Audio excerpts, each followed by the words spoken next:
Bismillahirrahmanirrahim. Assalamualaikum warahmatullahi wabarakatuh. Video saya kali ini adalah Microsoft Project dengan pokok bahasan adalah optimasi proyek. Di video saya sebelumnya sudah membahas tentang penjadwalan, kemudian ada sumber daya. Kali ini ya kita berarti masuk dalam optimasi proyek. Pembahasan dalam video kali ini adalah bagaimana kita mengoptimasi jadwal, kemudian memperpendek jadwal dan memantau jalannya proyek. Nah, apa itu optimasi jadwal? Jadi langkah awal untuk menentukan optimasi jadwal adalah melakukan evaluasi terhadap jadwal yang telah disusun. Evaluasi tersebut bisa berupa apakah jadwal itu sudah sesuai, apakah ada waktu cadangan, apakah tidak ada pemborosan tentang sumber daya atau resource-nya, apakah terjadi pemborosan biaya. Dari proses evaluasi tersebut dapat diketahui hal-hal yang kurang efisien, bahkan hal-hal yang tidak efisien. Oleh karena itu, maka dapat dilakukan langkah optimasi. Nah, bagaimana cara menanganinya? Ada beberapa pertimbangan yang perlu dilakukan dalam mengevaluasi jadwal proyek. Di antaranya adalah melihat hubungan antar tugas proyek, terutama di dalam jalur-jalur kritis. Kemudian kita lihat dari jumlah waktu undurnya. Setiap jadwal pasti mempunyai waktu undur. Jika waktu undur masing-masing tugas yang tidak kritis dikumpulkan, maka akan diperoleh jumlah persediaan waktu yang cukup besar. Nah, jumlah persediaan waktu ini dapat dimanfaatkan sebagai cadangan untuk tugas-tugas pada jalur kritis lainnya. Kemudian constraint atau pemastian pada tugas-tugas. Jadi pemastian satu tugas menyebabkan mundurnya penyelesaian tugas secara tidak disadari. Pergantian constraint agar lebih efisien dapat menghasilkan satu optimasi yang diinginkan. Misalnya saja, pekerjaan yang dapat dilakukan lebih awal, mengapa harus mempertahankan pemunduran waktu? Terus kemudian ada sumber daya beban lebih. Nah, sebagai project manager, Anda harus lebih peka dalam memperkirakan pembebanan jumlah sumber daya. Kesalahan dalam hal pembebanan resource itu nanti akan menyebabkan kerugian, baik itu kelebihan pembebanan maupun kekurangan pembebanan.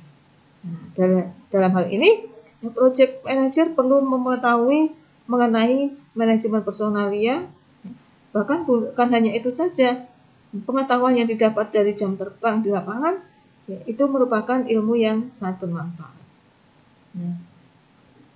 Untuk kali ini, kita akan membahas yang pertama dulu, yaitu memperpendek atau mengubah jalur kritis. Saya masih menggunakan file minggu lalu, video saya sebelumnya, yaitu ada analis WBS seperti yang ada di video, ada analisis desain sistem dan ada desain aplikasi. Nah, sekarang saya akan mengambil salah satu tugas atau teks dalam satu proyek. Misalkan adalah dokumentasi desain aplikasi. Nah, ini akan saya breakdown menjadi tugas rinci. Nah, sebelumnya saya putus dulu. Berarti klik text, kemudian ada simbol unlink text. Jadi agar tidak berhubungan dengan pekerjaan sebelumnya. Nah, sebelumnya di sini revisionnya 11. Ketika saya akan memperinci tugas ini, saya klik unlink. Maka prosedurnya predecessor-nya akan hilang. Kemudian saya akan merincikan yaitu masuk ke dalam view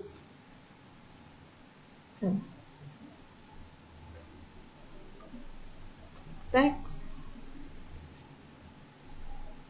kemudian sini ya, di bawahnya teks. Saya akan membuat dokumentasi menu dokumentasi form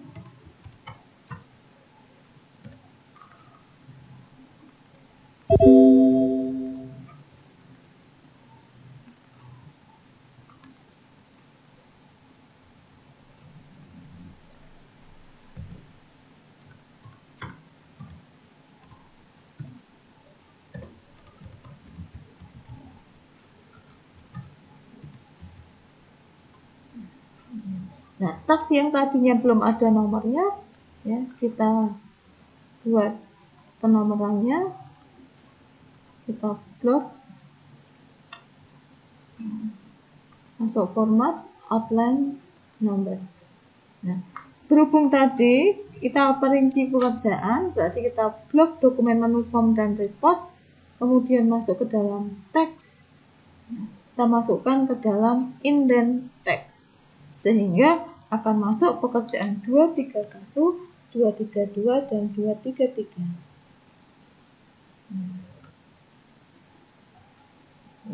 Nah, sekarang kita akan isikan untuk masing-masing durasinya.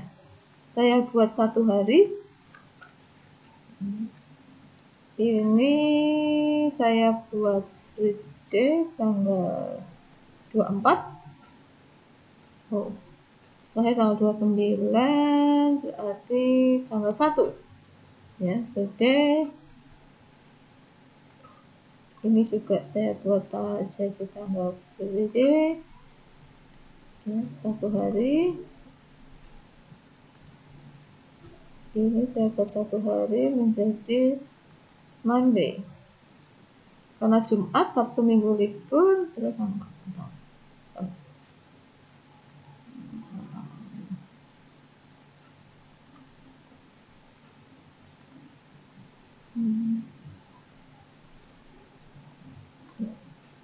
Oke.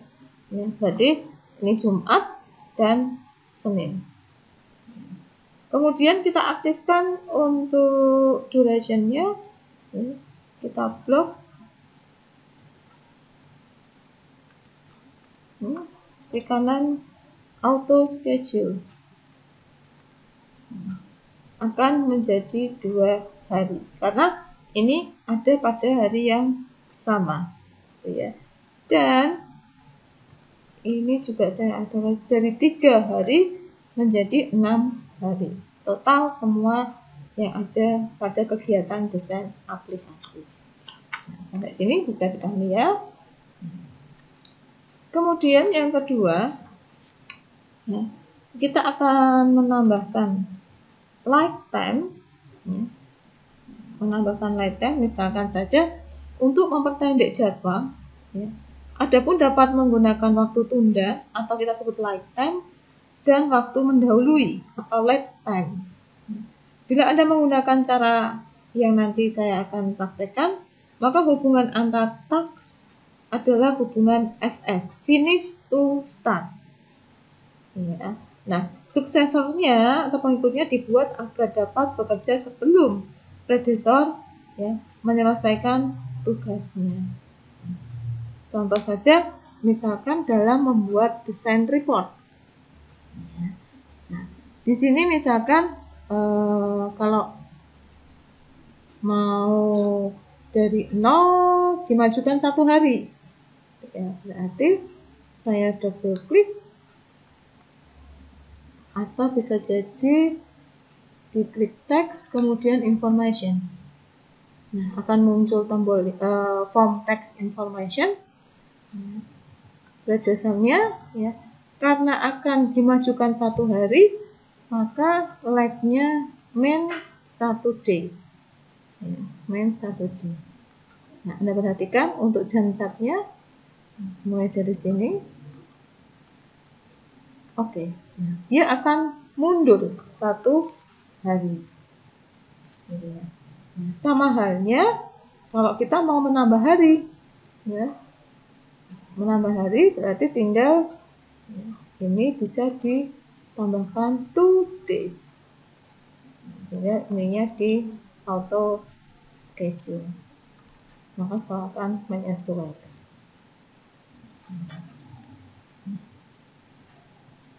Pengurangan durasi tadi sudah ya, dari 2 hari menjadi 1 hari.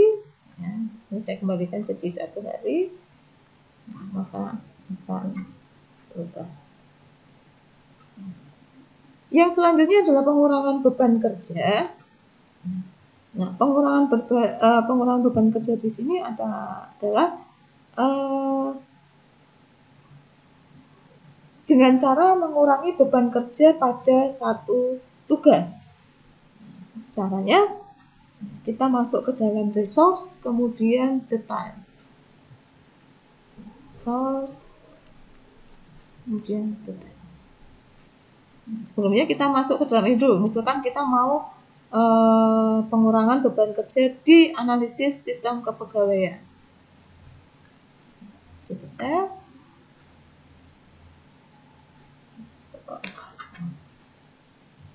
Maka di bawahnya akan muncul resource form.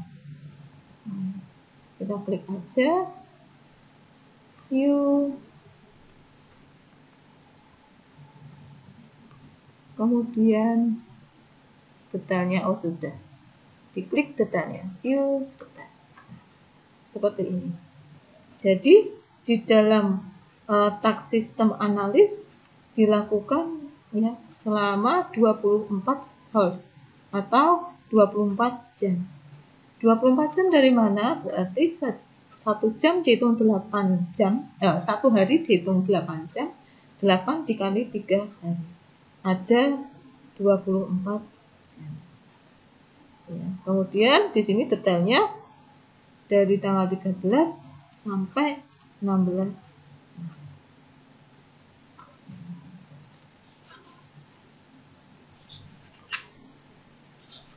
Kemudian ya, untuk menambah jumlah sumber daya kita bisa melakukan ini saya kembalikan lagi ya. Untuk menambah sumber daya kita bisa masuk ke dalam view. Detailnya sudah saya hilangkan.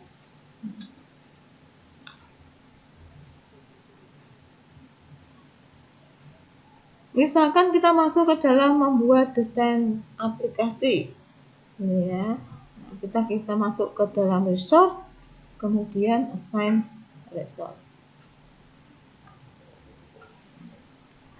Sini ya, akan muncul form assign resource. Untuk menambah jumlah resource, ubah unit 100% menjadi 200%. Artinya bahwa ini dilakukan 1 orang. Ketika kita melakukan menjadi 2 orang, ya berarti menjadi 200%. Ya. Nah, kemudian kita close. Maka secara otomatis dia akan menyimpang.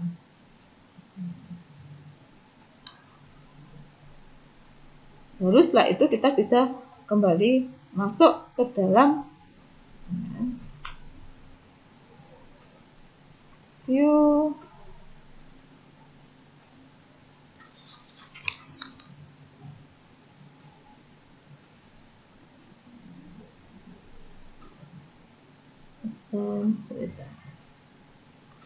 teks, kemudian resources. Nah, di sini ada perubahan.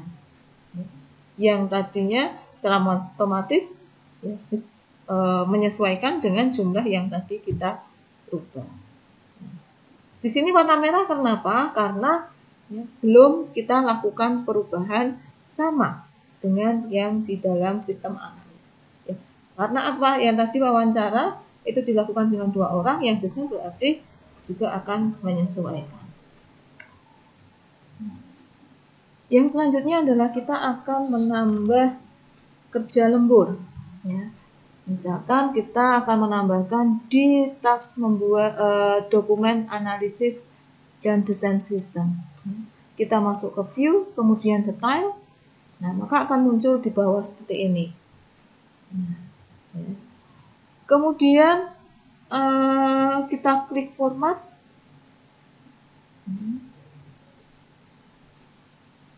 Kemudian ada menu, klik dulu ya, klik format, ada klik work ya. Klik work, maka akan muncul ya di bawah seperti ini ya.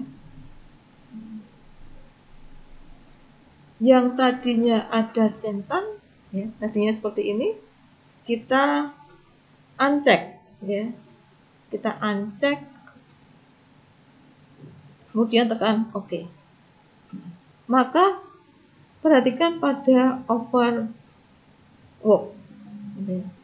Nah, di sini tidak ada jam tambahan ya, atau kerja lembur. Contohnya kita akan masukkan 2 jam lembur. Oke. Nah, perhatikan di sini yang tadinya 1 hari, ketika ada penambahan jam lembur akan menjadi 0,75 D. Berarti artinya adalah akan ada penambahan durasi waktu. Secara otomatis akan berpengaruh kepada total waktu pekerjaan di analisis dan desain sistem. Nah, demikian untuk video saya kali ini. Selamat mencoba, semoga berhasil.